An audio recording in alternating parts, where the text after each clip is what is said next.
warahmatullahi wabarakatuh. Halo, nice to meet you. Terima kasih sudah klik video ini.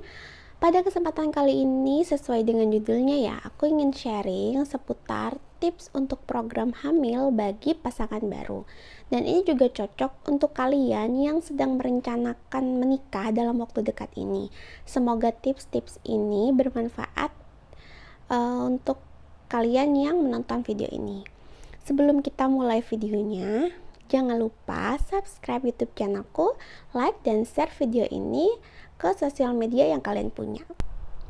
Tips yang pertama, kita harus mengkondisikan pikiran kita untuk selalu tenang dan mood kita selalu baik. Jadi intinya kita harus dalam keadaan happy.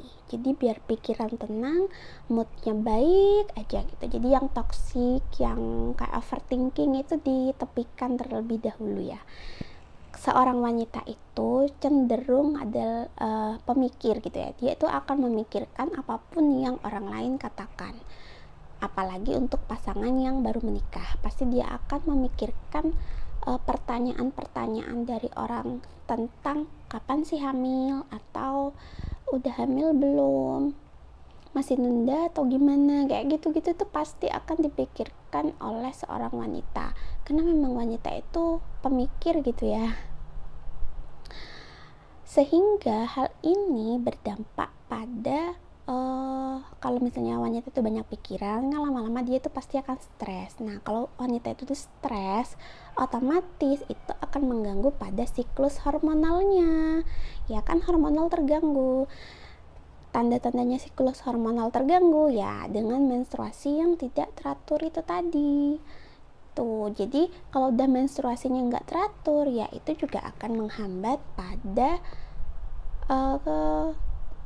kehamilan. Jadi proses untuk terjadinya kehamilan akhirnya terhambat. Nah, yang rugi kan akhirnya kita sendiri gitu. Jadi sebaiknya kita harus selalu positive thinking, kayak happy dimanapun. Apalagi kan kayak kita tuh masih pasangan baru, ya udah kayak dibawa happy aja, prosesnya itu dinikmatin aja gitu ya. Namanya juga berusaha gitu, nggak usah terlalu mikir ya. Ingat, gak usah terlalu mikir kenapa sih kok aku masih belum hamil, kenapa ya kok aku masih negatif, kenapa ya, itu gak usah terlalu dipikir gitu. Jadi udah dinikmatin aja prosesnya, enjoy, dan tetap selalu berdoa, berusaha dan berdoa itu harus imbang gitu. Tips yang kedua, makan makanan yang bergizi. Jadi selama kalian ingin melakukan program hamil atau mempersiapkan diri untuk proses kehamilan, sebaiknya untuk makanan itu benar-benar dijaga. Makan makanan yang bergizi, buah, sayur itu harus diperhatikan. Terus kandungan nutrisi yang lainnya juga seperti protein hewani ataupun protein nabati. Kalau misalnya teman-teman juga ini mau nyobain minum jus yang namanya tuh jus 3 diva. Jus 3 diva itu terdiri dari apel, wortel, dan tomat.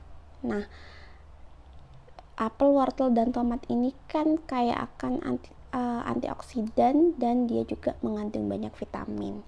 Sehingga ini juga baik untuk kesehatan kita, terutama kesehatan reproduksi, dan juga dipercaya dapat memperlancar siklus menstruasi. Jadi teman-teman juga bisa nyobain kalau kalian lagi menyiapkan diri untuk program hamil.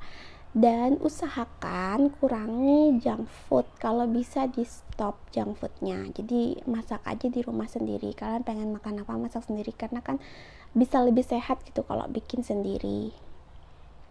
Karena biasanya kalau pasangan baru itu entah mitos atau fakta, tapi biasanya pasangan yang baru menikah itu entah mereka terlalu bahagia gitu ya, jadi pasangan baru berat badannya itu suka melejitnya itu langsung boom gitu, jadi langsung naiknya tuh drastis banyak. Itu sebenarnya yang harus diperhatikan, terutama untuk wanita. Yang ketiga, sempatkan untuk berolahraga. Nah, olahraga ini kan bagus ya untuk kesehatan, untuk kebugaran gitu ya. Tapi dia juga sebenarnya berkaitan sih dengan pola makan. Jadi olahraga dan pola makan ini sepertinya menjadi pasangan gitu. Olahraga ini juga dapat menjadikan tubuh lebih ideal kan. Nah, seseorang terutama wanita juga ya, apabila dia itu setelah menikah terus berat badannya naik drastis, itu akan mengganggu siklus hormonalnya. Siklus hormonal ditandai dengan menstruasi yang tidak teratur. Nah, diharapkan dengan kita bisa menyempatkan diri untuk olahraga, itu kan berat badan kita juga stabil gitu loh. Nah, jadi nggak yang boom langsung naik banyak gitu loh. Berat badan kita jadi terkontrol. Selanjutnya yaitu kenali kapan masa subur kalian. Nah, masa subur ini bisa kita kenali berdasarkan dari sinyal-sinyal yang diberikan oleh tubuh setiap bulannya. Nah, jadi kan setiap bulan wanita ini akan mengalami menstruasi. Sebelum menstruasi ini, kita dapat mengenali masa subur dari payudara yang rasanya itu membekak, kemudian seluruh badan nih rasanya pegel-pegel gitu. Untuk beberapa orang mungkin akan seperti itu. Kemudian nafsu makan semakin meningkat dan rasanya nyeri di daerah rahim. Misalnya ini terjadi saat ovulasi dan ini cairan vaginal lebih banyak daripada biasanya. Nah, ini tuh merupakan tanda-tanda kalau kalian itu lagi dalam masa subur. Selain tanda-tanda itu tadi, teman-teman juga bisa tahu masa subur itu berdasarkan siklus menstruasi. Nah, ini salah satu pentingnya kenapa setiap menstruasi itu tanggalnya harus dicatat kapan sih hari pertama mens. Setiap bulannya itu kalian bisa catat di kalender ataupun di note di HP atau di mana terserah, yang penting kalian punya catatannya, karena fungsi dari tanggal menstruasi ini kalau kita hitung mundur ke belakang itu untuk tahu kira-kira hari keberapa sih setelah men gitu ya, masa subur kita.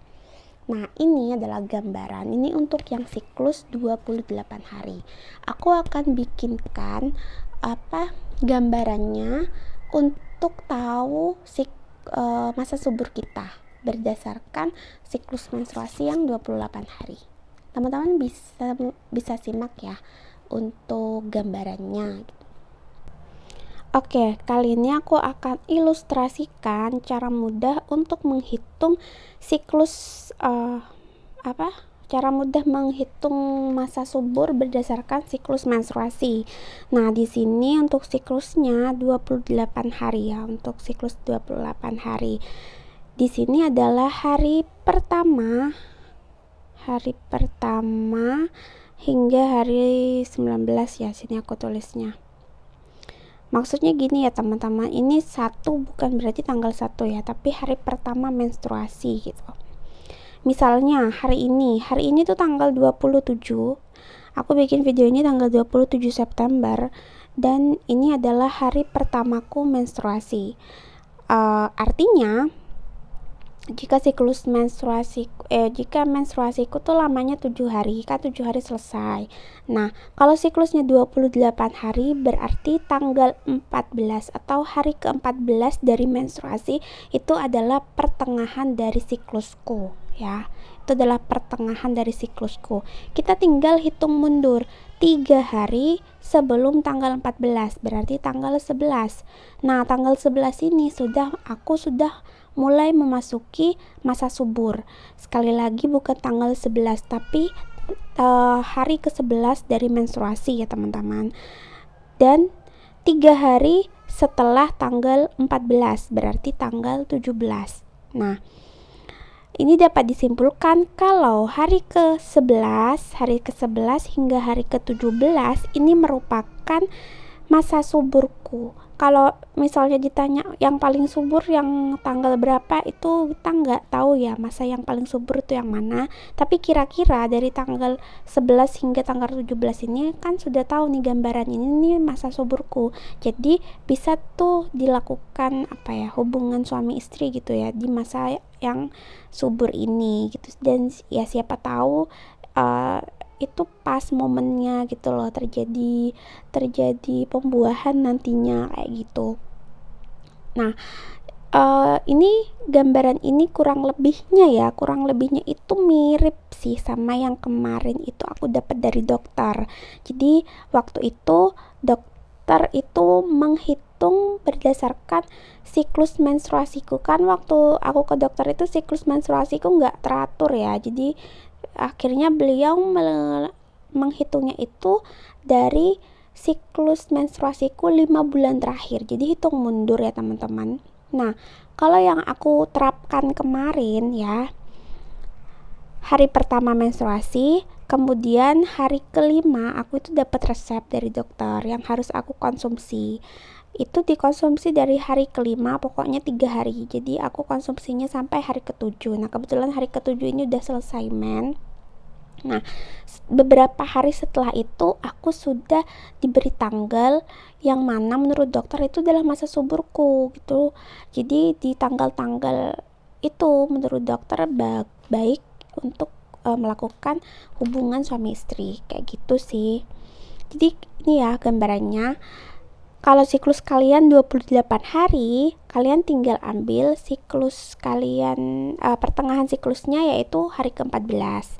Nah, 3 hari sebelum hari ke-14 yaitu hari ke-11, dan 3 hari setelah hari ke-14 yaitu hari ke-17. Artinya hari ke-11 hingga hari ke-17 itu merupakan masa subur teman-teman. Kayak gitu ya untuk yang siklusnya 28 hari. Nah, sebenarnya selain menghitung masa subur seperti yang tadi aku ilustrasikan itu, teman-teman juga bisa menggunakan aplikasi yang sudah bisa kalian download di Play Store seperti aku pakai aplikasi itu My Calendar. Itu ada sih warna pink gitu aplikasinya. Aku pakai aplikasi My Calendar itu tujuannya untuk tahu kira-kira kapan masa suburku seperti itu. Nah, aplikasi My Calendar ini menurutku juga dapat membantu kita untuk selalu ingat kapan jadwal head kita gitu. Jadi di aplikasi ini tuh sudah digambarkan kalau misalnya ini aku headnya hari ini tanggal 27. Nah, bulan depan itu sudah diprediksi nih sama si aplikasi ini. Kira-kira aku menstruasinya itu tanggal berapa, dan kira-kira masa suburku itu mulai tanggal berapa, itu udah diprediksi oleh aplikasi ini. Selama aku menggunakan aplikasi ini, kebetulan ya untuk jadwal menstruasiku itu hampir selalu tepat. Nah, kalau untuk masa subur ini aku kurang tahu ya ini sudah tepat atau belum. Kalian bisa cocokin sendiri dengan menghitung secara manual. Tapi menurut aku aplikasi My Calendar ini termasuk sangat membantu. Jadi teman-teman juga nggak bakalan lupa kapan tanggal menstruasi terakhirnya, karena kan di situ pasti kalian akan mencatat kapan menstruasi pertamanya gitu. Ingat ya teman-teman, kalau HPHT hari pertama head terakhir itu penting untuk kalian ingat setiap bulannya, karena itu tujuannya untuk menentukan masa subur dari seorang wanita. Jadi itu tadi merupakan tips singkat dari aku tentang program hamil. Jadi pada intinya ketika kita ingin melakukan program hamil atau menyiapkan diri untuk proses kehamilan, ya intinya kita harus selalu menjaga pikiran dan mood kita. Gimana pun caranya kita harus happy. Yang kedua, pola makannya harus dijaga, junk foodnya di skip dulu. Kemudian olahraga ini juga diperlukan supaya selain untuk kesehatan gitu ya, tapi dia juga bermanfaat supaya berat badan kita itu juga terjaga gitu loh. Jadi nggak yang naik, karena itu juga pasti berat badan yang berlebihan itu akan mengganggu siklus hormonal atau siklus hormonal ini terganggu ya tandanya ya dengan menstruasi yang tidak teratur itu setiap bulannya. Kemudian yang keempat, tadi itu kalian harus tahu kapan masa subur kalian. Setelah kalian sudah mempraktekkan apa yang tadi aku sampaikan dan ternyata hasilnya masih negatif gitu ya, kalian bisa konsultasi dengan dokter. Jadi kan kalau kalian konsultasi dengan dokter akan dilakukan pemeriksaan yang lebih lengkap gitu loh tentang kondisi reproduksi kalian. Tapi jika hasilnya semuanya baik-baik aja, nanti dokter pasti akan memberikan saran harus gimana untuk langkah selanjutnya seperti itu. Nah, kapan sih sebaiknya memeriksakan diri pada dokter? Memeriksakan diri itu untuk yang pasangan baru, kalian bisa nunggu hingga 1 tahun menikah dengan tanpa KB, terus berhubungan intim itu rutin 2 hingga 3 kali seminggu, tapi masih belum terjadi kehamilan, kalian bisa langsung konsultasikan ke dokter. Tapi ada juga yang kayak aku kemarin, aku itu 6 bulan memutuskan untuk konsultasi ke dokter. Dan untuk wanita yang sudah usianya itu 35 tahun, gak usah nunggu 1 tahun ataupun 6 bulan, kalian langsung konsultasikan ke dokter juga gak apa-apa, karena kan kalau sudah usia 35 itu sudah memasuki usia resiko tinggi seperti itu. Nah teman-teman, semoga apa yang aku sampaikan ini bermanfaat untuk teman-teman yang nonton video ini. Kalau seandainya ada yang ingin kalian tanyakan lagi seputar program hamil atau tips-tips lainnya, kalian bisa komen di kolom komentar atau kalian bisa DM aku di Instagram aku. Insya Allah selagi aku bisa jawab, pasti akan aku jawab. Terima kasih sudah nonton video ini. Kurang lebihnya mohon maaf apabila terdapat kesalahan, atau misalnya ada update ilmu terbaru, kalian bisa tambahin ya di kolom komentar, karena aku juga udah lama gak ikut seminar-seminar yang berhubungan dengan program hamil, kehamilan ataupun infertilitas gitu. Video selanjutnya aku akan bahas tentang infertilitas ya, insya Allah. Oke, terima kasih. Assalamualaikum warahmatullahi wabarakatuh. See you on next video. Bye-bye.